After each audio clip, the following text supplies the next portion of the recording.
बड़ी अहम हदीस है, क्योंकि मेरे मोहतरम दोस्तों, आज मुल्क पाकिस्तान में एक आर्जी और फ़ानी हुकूमत है, लेकिन हमारे इस हुकूमत के कानून है कि नहीं? क्या कानून है? अगर आप किसी जगह में 2 नंबर नोट बना के लेके जाते हैं तो क्या सज़ा है? 6 माह की कैद है कि नहीं? अब ये कैद क्यों है कि इसने कानून की खिलाफ वर्जी की है, धोखा किया है। वरना लेने वाला जब जाता तो वापस कर दिया जाता। कैद क्यों लगाई है? इस वजह से कि एक बने हुए कानून की इसने तौहीन की है। जब तक हुकूमत पाकिस्तान की जो बैंक से मंजूर शुदा मोहर नहीं लगेगी, ये नोट अल्लाह के यहाँ कबूल नहीं होगा। तो ऐसे ही दीन के किसी काम में जब तक मेरे और आपके आका सल्लल्लाहु अलैहि वसल्लम की मोहर नहीं लगेगी, वो काम अल्लाह के यहाँ कबूल नहीं हो। काम आप आला कागज़ आला प्रिंट लगाओगे, दुकानदार के पास जाओगे, यार देखो इसका प्रिंट कितना आला है, इसका कागज़ कितना अच्छा है, तो वो क्या देखेगा? कागज़ को देखेगा या मोहर को देखेगा? कागज़ तो आला लगाया है, लेकिन इस पे मोहर नहीं है हुकूमत की। काम दीन का करोगे मेरे अजीज़ों, जितना भी ऊंचा और आला और अच्छा होगा, अगर उस काम में मेरे और आपके नबी की मोहर नहीं है तो फिर वो ख़तरे में है। शैतान ने कहा, इन्होंने कलमा पढ़ा, इन्होंने इस्तिग़फ़ार किया तो मेरे चेहरे पे मट्टी डाली और मेरा वार कामयाब नहीं हुआ, इनके गुनाह तो माफ़ हो गए। फिर उसने कहा, मैंने इनको ऐसे कामों में लगा दिया कि ये अपने आप को हदायत पे समझते रहे। इन्होंने कहा, हम तो दुरूद शरीफ पढ़ रहे हैं, हम तो जिक्र कर रहे हैं, हम तो नेकी का काम कर रहे हैं। आप बताओ, आसान सी मिसाल है, कोई बंदा नमाज में खड़ा हो, बजाय सुबहानक अल्लाहुम्मा व बिहम्दिका पढ़ने के दुरूद शरीफ पढ़ ले तो नमाज हो जाएगी? क्यों नहीं होगी? इस वजह से कि जहाँ नबी पाक अलैहिस्सलाम ने तरीका बताया है, उस तरीके में यहाँ दुरूद शरीफ नहीं पढ़ा जाता। अब दुरूद शरीफ से बढ़ के कोई इबादत हो नहीं। फरमाया, सबसे ज़्यादा मेरी शिफात से नफ़ा उठाने वाला, सबसे ज़्यादा क़यामत के दिन मेरे करीब वो होगा जो मेरे ऊपर दुरूद शरीफ पढ़े। इसीलिए मेरे अजीज़ों, आज हमने चूँकि उलमा से अपना ताल्लुक़ तोड़ा है और हर बंदे ने समझ लिया, भाई यहाँ ये चीज़ आ गई है, इसमें दुनिया की हर चीज़ मौजूद है, जो लिखेंगे आ जाएगा। अब इसकी निस्बत मेरे और आपके आका से मिलती है नहीं, तो फिर कैसे इसमें सच हो सकता है?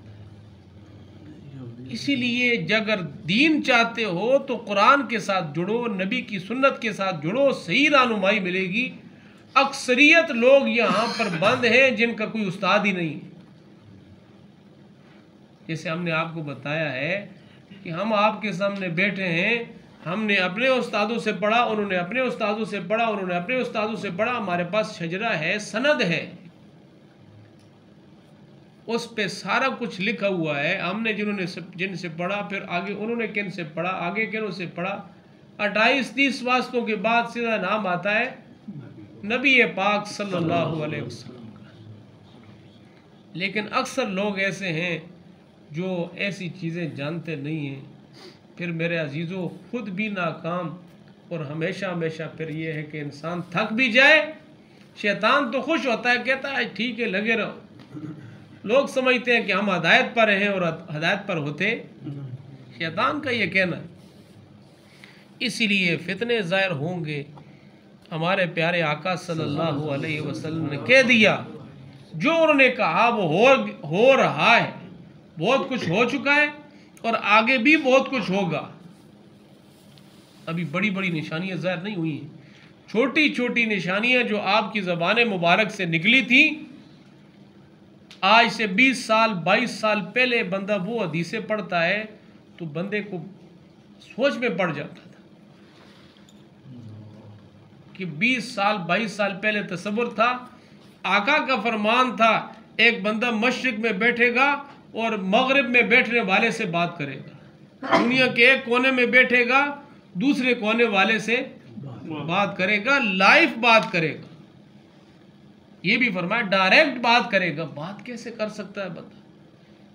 एक मोहल्ले में एक कोने में बैठ के दूसरे कोने वाले से बात नहीं हो सकती, लेकिन आका की ज़ुबान मुबारक से जो निकली हुई बात है सच हो रही नहीं हो रही।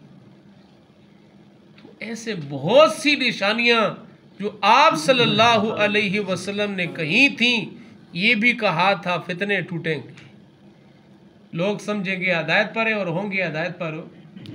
आसान नुस्खा है, आसान चीज़ है, नाम मेरा जो भी हो लेकिन काम मेरा कुरान और सुन्नत के मुताबिक। ये कायदा कुरान के साथ मिल जाए, हदीस के साथ मिल जाए, ये दो चीज़ें हैं। जब तक ये मोहर नहीं लगेगी फिर हमारा बड़े से बड़ा अमल क्यों ना हो वो अल्लाह के यहाँ काबिल कबूल।